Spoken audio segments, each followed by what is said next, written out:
Manchester United 3 won Fulham in the quarter-finals of the FA Cup. Now, this game, though, mired with incidents, wasn't it, JJ? 3 of which, did you see this one? Shall I explain them? Yeah. All of which happened within the same 40 seconds. What happened in this game? I was more doing the eyebrow, the mired, because it's one of those things we say no one wants to see these scenes, but actually everyone wants to see I them. like the scenes a lot. That's true. Nobody. We don't condone violence. But I do enjoy watching it. Yeah, I don't like it when you go. No, not in that game. I'm just saying. I'm just making a general joke. I enjoy it when all parties are consenting in the violence. Guys, joking aside, the Mitrović thing with the referee, good, he gets sent off, and he should be banished to space jail for. Tell people in case they didn't. What happened? Didn't see it. So at the end, at some point in the game, Willian stopped a goal by punching the ball away with his hand. Yes. It's definitely a handball. He got sent off because it denies a goal scoring opportunity. I think that's the rule.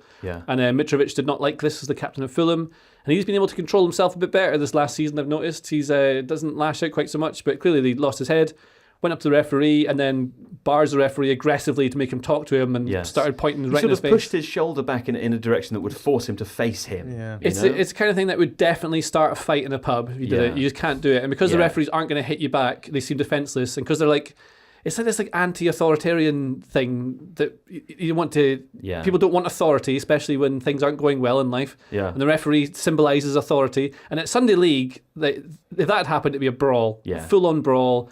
I've seen awful things happen in Sunday League, and it should be made an example of. These Premier League football, Champions League footballers, if you start shouting and swearing at referees and going at them, you should just be sent off. There is more swearing at referees, isn't there? They're not protected They at sort all. of don't swear at them, but they kind of swear a lot loudly near them. I saw. I found it very hard not to snap back if it was me. I'm not going to name the player because I think every player does. This is just the example that comes into my mind. But it was from this game. It was a Manchester United player, and it was a decision that this player disagreed with. And right next to the linesman who'd just made the call, the player said, "Oh, hell," like that, as if like for sake. And you think, you haven't sworn at the linesman, but you virtually have. Like, there's a degree of difference there, but not really. There's something in it. Like in Sunday League, even I'll moan at referee. Nice old me. If something goes, that's obviously wrong, like an offside. But like, what are you talking? Like, that's clearly not an offside. Right. Clearly not. Yeah. But like, all right, whatever.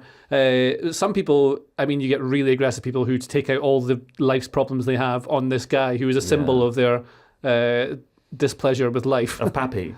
It's just everything's gone wrong. So the referees. Pappy went for cigarettes. They have to get chased out. Like, people have in England. They've talked about it a lot with referees have had to be chased out of 11-a-side at Sunday League games because they've been attacked like that. It's not saying this is the thing, but referees that have to plan their route home. People copy what they see other footballers do. Even grown adults, they copy what footballers do. They pretend to be injured and stuff like that. They just do stuff they see on TV because everyone is mostly performing a role, and so they have to have role models and examples to follow because no one knows who they really are. Yeah. And so they just copy what they see from the people on the TV, and then they see them do that sort of thing, so it becomes fine. Do you know who you are? No, but then I question it often. Right. Whereas maybe some people don't. What about you, Reuben? This is your first appearance on the Tifo Football Podcast. Do you have a good sense of who you are as a person? I think so. Yeah. That sense is withering away the more I talk to you. No, he's right. We need to do something about the abuse that referees get. I'm quite guilty of it at five-a-side level. Not like to the level that I'm going to spark a brawl and we're going to chase the referee out of the vicinity. A little slap? Just like passad comments with a smile to try and, if something doesn't go my way. But this is like the third recent incident where a player has touched an official. Bruno pushed the... Yeah, and did Gabriel not do it against Man City as well? Something like that. Oh, I don't know. But like Bruno got away with it. Yeah. And so people will say, well, where's the consistency if they now punish Mitrović for it? But they need to draw a line because it can't be accepted that. Well, it's been drawn here, and it was quite funny. We should also point out that while the referee had gone over to the VAR to check the Willian handball, he also sent Marco Silva, the Fulham manager, off, who clearly said something rude. Didn't see what it was, but that was amusing. I saw Aleksandar Mitrović recently in Wandsworth Arcade. Did he push you? No, he was much more measured and calm. Really? in there. And which surprised me because it was a chaotic environment. But these lads are all fine until there's one whistle to start it and one whistle to end it. I actually would have liked him to be a bit more rowdy at that point because I was trying to play crazy golf and couldn't. Right. I see. What was he doing in the arcade? I think he'd taken his kids to a birthday party. Taking his kids. So he wasn't on a game? No. But if he was, what game do you think he would have been on? The punching, boxing The punching, boxing, or whack-a-mole maybe. Yeah. If you like this video, please consider subscribing to the channel.